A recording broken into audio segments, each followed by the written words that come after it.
রাতেই হঠাৎ গ্রামে হই হই পড়ে যায়। বউ, তাড়াতাড়ি ঘুম থেকে ওঠো। কি হলো আবার?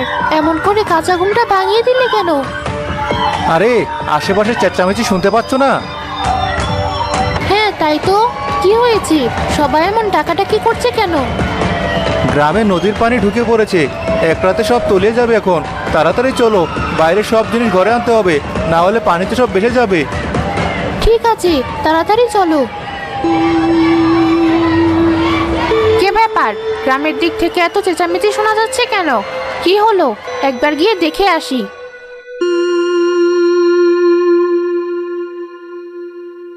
নদীর পানি গ্রামে ঢুকছে, এর মানে তো পেতনির সব মাছও ভেসে যাবে। খুব মজা হবে। তখন পেতনিও আর কোনো মাছ খেতে পারবে না। কিন্তু এই পানি পেতনির তেঁতুল বাগানের ভেতর পর্যন্ত ঢুকতে পারবে কিনা তা একটু সন্দেহ আছে। পানি ঢুকতে না পারলে আমি আছি কি করতে? দাঁড়া পেতনি, তোর মাছ খাওয়ার স্বাদ আমি মেটাচ্ছি। শাকচুনি তখনই তার জাদু দিয়ে রাস্তা থেকে পেতনির ডোবা পর্যন্ত একটা নালা কেটে দেয়। সাথে সাথে পানি সেদিকে যেতে শুরু করে। আমার কাজ হয়ে গেছে। যে মাছ আমি খেতে পারবো না সে মাছ আমি কাউকে খেতে দেব না।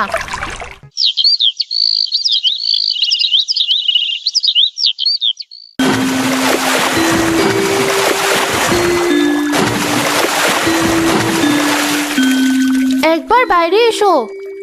কি হয়েছে? এভাবে চিৎকার করছো কেন? দেখো, বন্যার পানির সাথে কত মাছ এসেছে। জাল নিয়ে এসে তাড়াতাড়ি এগুলো ধরো। বলেছিলাম না, এই জালই কাজে লাগবে। এবার বুঝলে তো? হ্যাঁ, খুব বুঝেছি। এবার তুমি মাছগুলো তাড়াতাড়ি ধরো দেখি।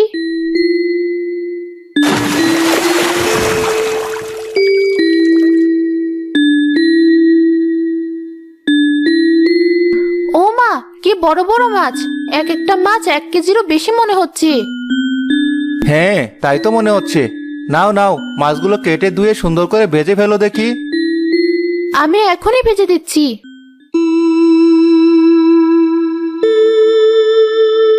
আজকের ঘুমটা খুব ভালো হলো। গতকাল কাঁচা মাছ খেয়ে ভরা পেটে ঘুমিয়েছিলাম, তাই এমন শান্তির ঘুমটা হলো। এ কি, ডোবায় তো পানি এলো কোথা থেকে? আর আমার মাছ কোথায় গেল? ওদের লাফালাফি করতে দেখছি না কেন? নদীর পানি ডোবায় ঢুকেছে, তার মানে আমার সব মাছ ভেসে গেছে। কিন্তু নদীর পানি চারিদিক দিয়ে না ঢুকে শুধু এক পাশ দিয়ে এভাবে ঢুকলো কিভাবে?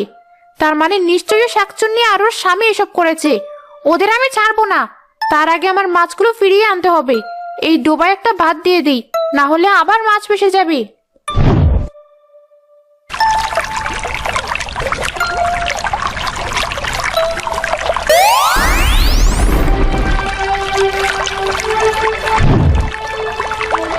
পেতনি তার মাছগুলোকে অনুসরণ করতে করতে গ্রামে এসে দেখতে পায় মমতা আর মামুন বসে বসে মাছ ভাজা খাচ্ছে।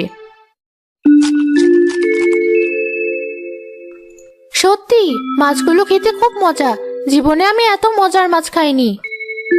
বর্ষার মাছগুলো খেতে এমন মজাই লাগে। হ্যাঁ, আমার ইচ্ছে করছে এখনই সব খেয়ে শেষ করি। বেশ তো, খাও। কে মানা করেছে? এখনই সব খেয়ে শেষ করলে পরে কি খাবো? রাতে কি আবার না খেয়ে থাকবো? পাগল কোথাকার! না খেয়ে থাকবে কেন? কত মাছ ভেসে বেড়াচ্ছে দেখতে পাচ্ছ না? আমি আবার ধরবো, তুমি আবার ভাজবে, তারপর দুজন মিলে আবার খাবো। ঠিক আছে, তাহলে তো কোনো সমস্যা নেই। তবে মা বাবার কথাও খুব মনে পড়ছে। আমি এত মজার মাছ খাচ্ছি, কিন্তু তারা খেতে পাচ্ছি না। ও নিয়ে তুমি কোনো চিন্তা করো না, এরপর বেশি করে মাছ ধরে দিয়ে আসবো। মাছগুলো নিয়ে তোদের খুব পরিকল্পনা, তাই না? তোদের আমি শিক্ষা দিয়ে ছাড়বো। আমার মাছ আমি কাউকে খেতে দেব না। আর ওই ভাজা মাছ এবার আমিও খাবো। এখন গিয়ে শাকচুনিটাকে একটু মজা দেখিয়ে আসি।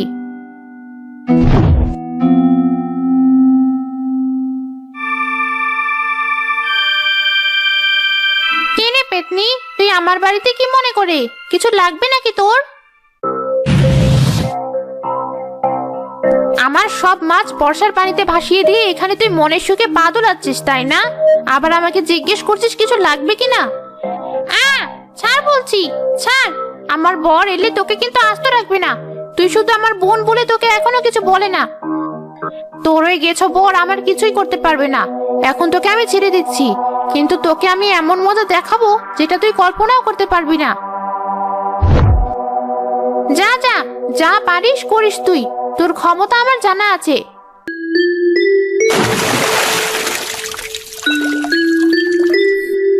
এই মাছগুলো রাতে আমরা খাবো, আর এবার জালে যে মাছ উঠবে সেগুলো তোমার বাপের বাড়ি দিয়ে আসবো। ঠিক আছে, একদিনে আমার মাছগুলো সব ধরে ধরে শেষ করে দিচ্ছি। দাঁড়া, তোদের মজা দেখাচ্ছি। পেতনি মমতার উপর ভর করতেই মমতার চোখগুলো লাল হয়ে যায়। দেখো বউ, এবারও অনেক মাছ উঠেছে জালে। নাও, এগুলো এবার ব্যাগে ভরে দাও, তোমার বাপের বাড়িতে দিয়ে আসি। না না, ও বাড়ি দিতে হবে না। কি বলছো তুমি? হঠাৎ কি হলো? তুমি তো বলেছিলে, আবার তুমি এখন না করছো। আমার কোনো কথায় কি রাগ করেছো? তোমার কোনো কথাই আমি রাগ করিনি। মাছগুলো খেতে আমারই খুব ইচ্ছে করছে, এগুলো আমরা খাবো, ওদের পরে দেওয়া যাবে। তুমি যা বলবে তাই হবে। নাও, এগুলো তাহলে কেটে ভেজে ফেলো। আচ্ছা, তোমার চোখ এমন লাল দেখাচ্ছে কেন? কি জানি, হয়তো রাতে ভালো ঘুম হয়নি তাই। হতে পারে। আমি একটু ভেলাই করে আশেপাশে দেখে আসি কি অবস্থা। তুমি তোমার কাজ করো। ঠিক আছে, যাও তুমি। এটা তো আমার জন্য আরো ভালো হলো, আজকে আমি মাছ ভাজা খাবো।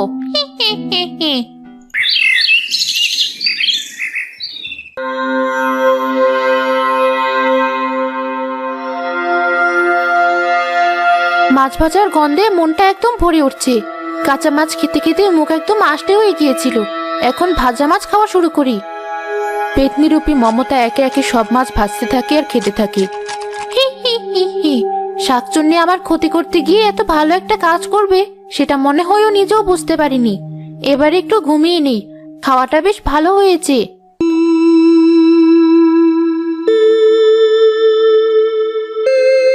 কে বাউ, তুমি এমন রেখে বসে আছো কেন? আর তোমার চুলে রেখে দোষা হয়েছে, মনে হচ্ছে চুলের উপর দিয়ে ঘূর্ণিঝড় বয়ে গেছে। তার চেয়ে কম কিছু না। কি হয়েছে একটু খুলে বলো তো।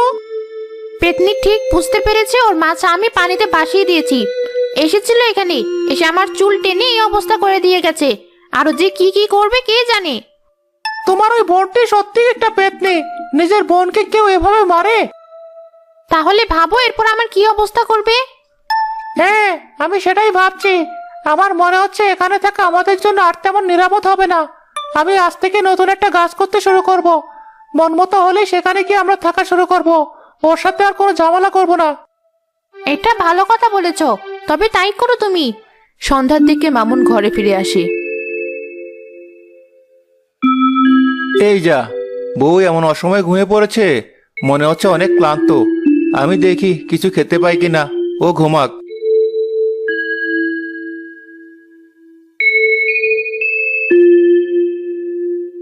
কি ব্যাপার, ঘরে তো কোনো খাবার নেই? এতগুলো মাছ ধরে দিয়ে গেলাম, সব গেল কোথায়? ও কি একা এত মাছ খেয়ে শেষ করতে পারবে? বউকে একবার ডেকে জিজ্ঞেস করে দেখি তো। বউ, এই বউ। কি হয়েছে? আমার ঘুম ভাঙিয়ে দিলে কেন তুমি? আমার একটু ভালো সহ্য হয় না তোমার? এ কেমন আচরণ করছো তুমি আমার সাথে? এর আগে তো কখনো এমন করনি। আর তোমার চোখ এখনো এমন লাল হয়ে আছে কেন? ঘুম না হলে চোখ তো লাল হবেই। একটু শান্তি করে কি ঘুমাতে দিচ্ছ আমাকে? ঠিক আছে, সে না হয় বুঝলাম, কিন্তু সব মাছ গেল কোথায়? সব তুমি একাই খেয়েছো? হ্যাঁ খেয়েছি, তাতে কি হয়েছে? কি বলছো তুমি? দুপুরে এত মাছ খেলে, এখন আবার একাই সব মাছ খেলে কি করে? অত হিসাব আমি তোমাকে দিতে পারবো না। আমার খেতে ইচ্ছে করেছে খেয়েছি, তুমি থাকলে তুমিও খেতে। ছিলে না তাই একাই খেয়েছি। আবার গিয়ে মাছ ধরে নিয়ে এসো, ভেজে দিচ্ছি। না থাক, তার আর কোনো দরকার নেই। আমি শুয়ে পড়ছি, কাল খাবো। ঠিক আছে, ঘুমাও। আর কোনো কথা না বলে তারা শুয়ে পড়ে। মমতার ভেতরে থাকা পেতনি ঘুমিয়ে গেলেও মামুন মনে মনে চিন্তা করতে থাকে। আমার বউটা হঠাৎ এমন হয়ে গেল কেন?